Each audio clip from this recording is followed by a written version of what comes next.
नमस्कार दोस्तों, मैं हूं शिवम पांडे और आपका स्वागत करता हूं आपके अपने चैनल ट्रिक पॉइंट में। दोस्तों, आज हम लोग इस वीडियो में मध्य प्रदेश की विभिन्न गुफाओं को ट्रिक के माध्यम से याद करने वाले हैं। ठीक है। और अगर आप चैनल पर पहली बार आए हैं तो मैं आपको बता दूं कि इससे पहले मैंने मध्य प्रदेश परीक्षा संबंधित 20 से 25 वीडियो ट्रिक के माध्यम से अपलोड कर दिए हैं। तो अगर आपने अभी तक उन वीडियो को नहीं देखा है तो डिस्क्रिप्शन में मैं उनकी लिंक दे रहा हूँ, आप वहाँ से उन वीडियो को देख सकते हैं। ठीक है, तो देरी ना करते हुए चलिए शुरू करते हैं। सबसे पहले बात कर लेते हैं भीमबेटका की गुफा की। ये स्थित है रायसेन में। ठीक है, यहाँ पर देखिए भीम बेटका यानी भीम का बेटा शब्द लिखा हुआ है। तो जाहिर सी बात है, आपने देखा होगा भीम जिनका शरीर बहुत ही बलशाली था और बड़ा था।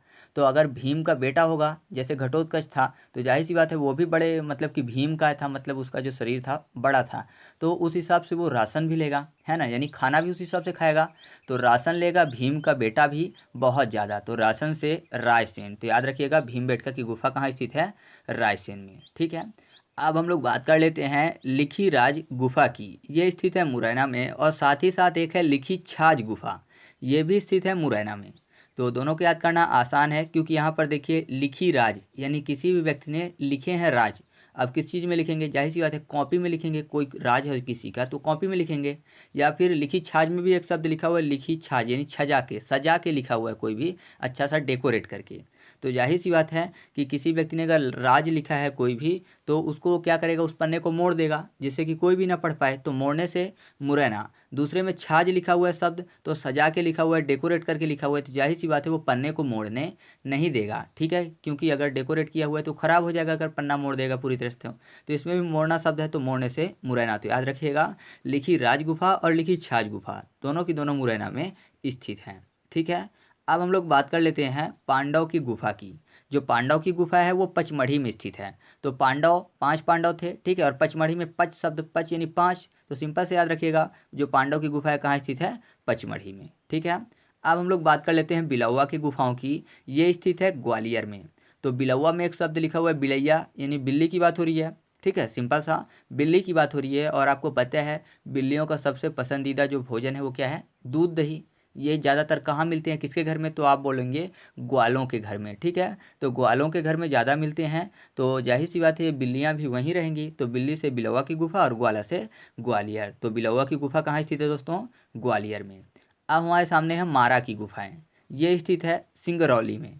तो मारा यानी मारने की बात हो रही है। अब किसी को कोई मारेगा तो जाहिर सी बात है रोने लगेगा। ठीक है, तो रोली फॉर सिंगरौली। तो मारा की गुफा कहाँ स्थित है दोस्तों? सिंगरौली में। अब इसके बाद है शंकराचार्य की गुफाएं जो कि ओमकारेश्वर में स्थित हैं। तो बहुत ही आसान है। ठीक है, शंकराचार्य में शंकर भगवान और ओमकारेश्वर में ओम। तो आपको ऐसे याद रहेगा कि शंकराचार्य की गुफाएं कहाँ स्थित है? ओमकारेश्वर में। ठीक है। अब हमारे सामने है लोहानी की गुफा जो स्थित है धार में। तो लोहानी में लोहा शब्द लिखा हुआ है। और आपको पता है धार किस में होते हैं? हथियार में। और हथियार किसके बने होते हैं? ज़्यादातर लोहे के। तो लोहे के हथियार में धार होते हैं। तो लोहे से लोहानी की गुफा और धार से धार। तो याद रखिएगा लोहानी की गुफा कहाँ स्थित है? धार में। ठीक है।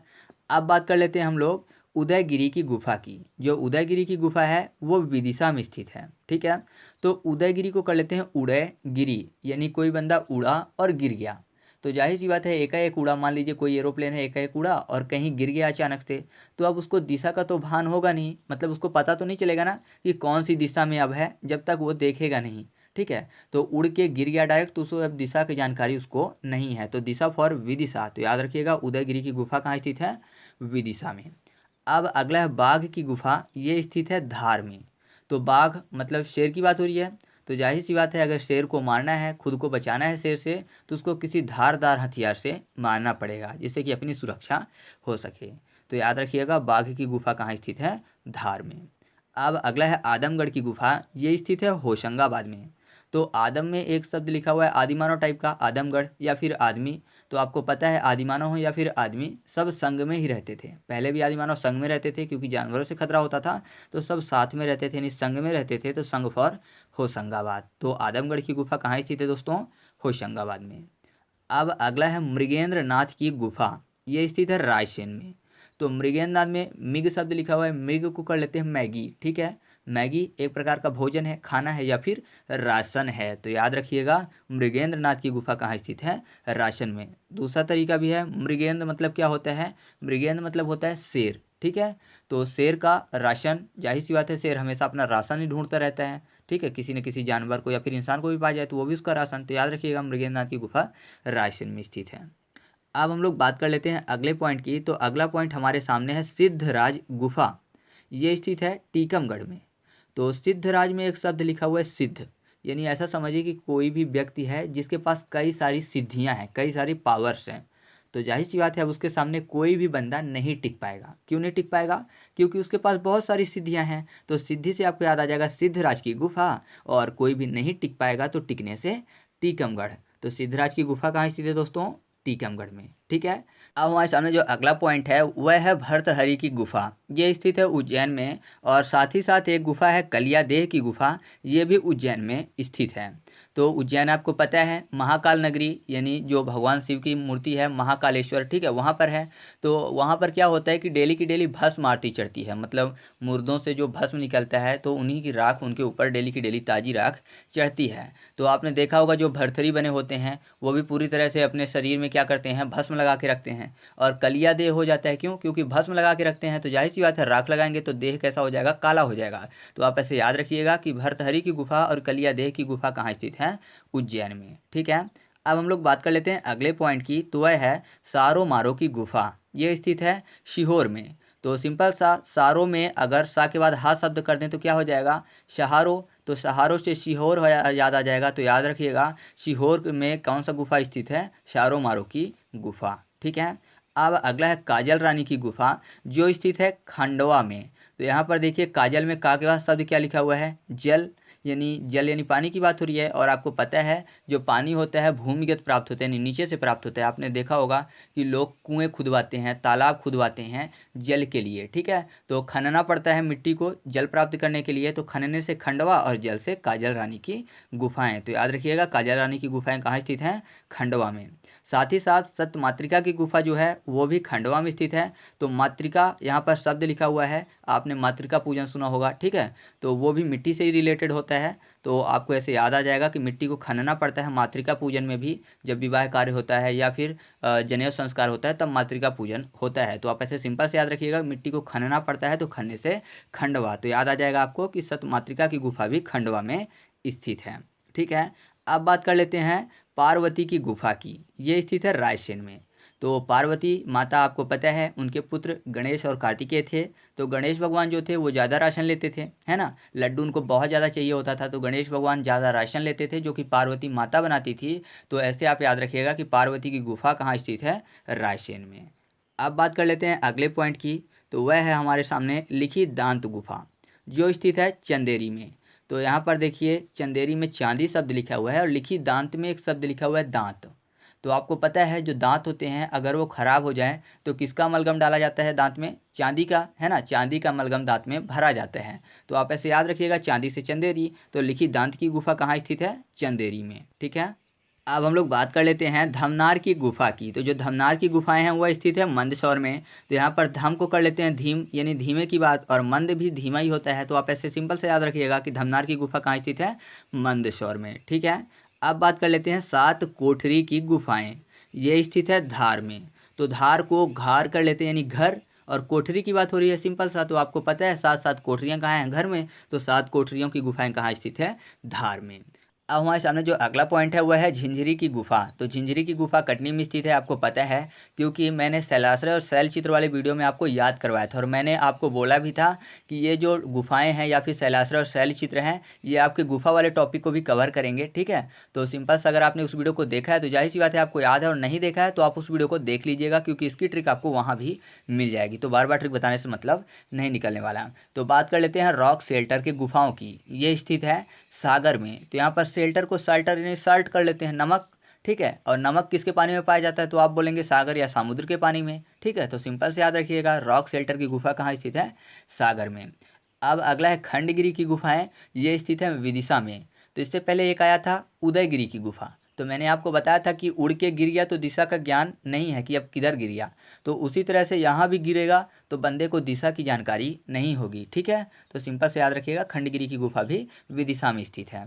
अब अगला है चंद्रशेखर आज़ाद गुफा, जो कि टीकमगढ़ में स्थित है। ठीक है। तो चंद्रशेखर में एक शब्द लिखा हुआ है चंद, तो चंद को कर लेते हैं चंदन, ठीक है। तो चंदन टीका एक ही चीज़ है। तो चंद्रशेखर आज़ाद गुफा कहाँ स्थित है? टीकमगढ़ में।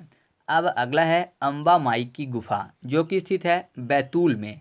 तो यहाँ पर अंबा माई यानी अम्बे माँ की बात हो रही है। तो हम सब अम्बे माँ के कौन हैं? बेटे हैं। तो बेटे से बैतूल, ठीक है। तो याद रखिएगा जो अंबा माई की गुफा है वो कहाँ स्थित है?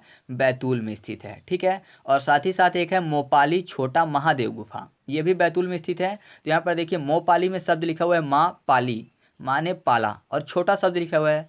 तो सिंपल सा माँ ने किसको पाला? छोटे बच्चे को पाला, यानी अपने बेटे को पाला। तो बेटे फॉर बैतूल। तो सिंपल सा आप इसको भी याद रखिएगा कि ये भी बैतूल में स्थित है। अब बात कर लेते हैं अगले पॉइंट की। तो वह हमारे सामने है गुप्तेश्वर की गुफा, जो कि स्थित है छिंदवाड़ा में।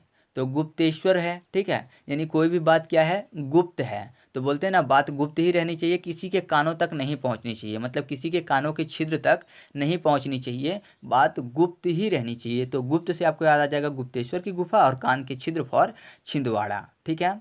अब अगला पॉइंट है आबचंद की गुफाएं, जो स्थित है सागर में।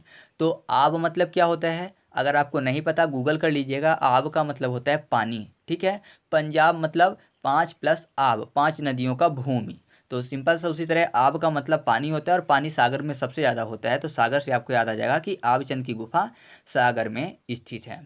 अब हमारे सामने जो अगली गुफा है वह है आल्हा उदल की गुफा, जो कि मैहर में स्थित है। तो इसके लिए कोई भी ट्रिक मैं आपको नहीं बताऊंगा, क्योंकि सबको पता है कि मैहर में शारदा माता की जो प्रतिमा है उसी की पूजा करते थे पहले आल्हा उदल। तो ये कहानी आप सबने सुनी होगी अगर आप मध्य प्रदेश से हैं तो, ठीक है। तो इसकी बात नहीं करेंगे। तो अगला पॉइंट हमारे सामने है घोड़ा मोड़ा गुफा, ये स्थित है डिंडोरी में। तो घोड़ा को मोड़ने की बात हो रही है। तो घोड़ा कैसे मुड़ता है? कोई स्टेयरिंग तो होती नहीं है कि उसको मोड़ दें। तो जो उसकी लगाम होती है ना, जिसमें डोरी लगी होती है, या फिर लगाम बोल सकते हैं, तो उसी डोरी के माध्यम से घोड़े को मोड़ा जाता है। तो घोड़ा मोड़ा किसके माध्यम से? डोरी के। तो डोरी से डिंडोरी। तो घोड़ा मोड़ा की गुफा कहाँ स्थित है दोस्तों? डिंडोरी में, ठीक है। अब हमारे सामने जो अगला पॉइंट है वह है नवेरी की गुफा, ये स्थित है भोपाल में। तो आपको पता है भोपाल को क्या बोला जाता है? तालों का शहर। तालों मतलब लॉक वाले ताले नहीं, तालाब वाले ताले, ठीक है। तो तालाबों का शहर भोपाल को बोला जाता है मध्य प्रदेश में। तो तालाब में आपने देखा होगा अगर आप कभी भोपाल गए हैं, या फिर आप वैसे भी देखेंगे तो वहाँ पर नौका विहार बहुत ज़्यादा फेमस है। तो नावें बहुत ज़्यादा खड़ी रहती हैं। तो नावे से आपको याद आ जाएगा नवेरी की गुफा, ठीक है। तो नवेरी की गुफा कहाँ स्थित है? भोपाल में, ठीक है। तो अब इस वीडियो का लास्ट पॉइंट हमारे सामने है, वह है पहाड़गढ़ की गुफाएं, ये स्थित है मुरैना में। तो मुरैना में मोर शब्द लिखा हुआ है। तो मोर ज़्यादातर कहाँ मिलते हैं? पहाड़ों में, ठीक है। तो सिंपल से याद रखिएगा कि पहाड़गढ़ की गुफा कहाँ स्थित है? मुरैना में। तो इस तरीके से हम लोगों ने कम से कम समय में ज़्यादा से ज़्यादा महत्वपूर्ण गुफाओं को ट्रिक के माध्यम से याद किया। तो अगर आपको ये वीडियो अच्छी लगती है तो वीडियो को लाइक करिएगा, और अपने दोस्तों की मदद के लिए उनको भी ये वीडियो शेयर कर दीजिएगा, ठीक है। तो चलिए अब हम लोग MCQ टेस्ट की तरफ चलते हैं। तो पहला क्वेश्चन आपके सामने है कि कलिया देह की गुफा कहाँ स्थित है। क्वेश्चन नंबर 2, बिलौवा की गुफा कहाँ स्थित है। और क्वेश्चन नंबर 3, आप कमेंट करके बताइएगा कि जो पांडव की गुफा है वह कहाँ स्थित है। क्वेश्चन नंबर 4, रॉक शेल्टर की गुफाएं कहाँ स्थित है। और इस वीडियो का लास्ट क्वेश्चन है क्वेश्चन नंबर 5, कि जो उदयगिरी की गुफा है वह कहाँ स्थित है, ठीक है। तो इन सभी क्वेश्चन के आंसर कमेंट करके बताइएगा। तो चलिए मिलते हैं अगले वीडियो में, तब तक के लिए जय हिंद।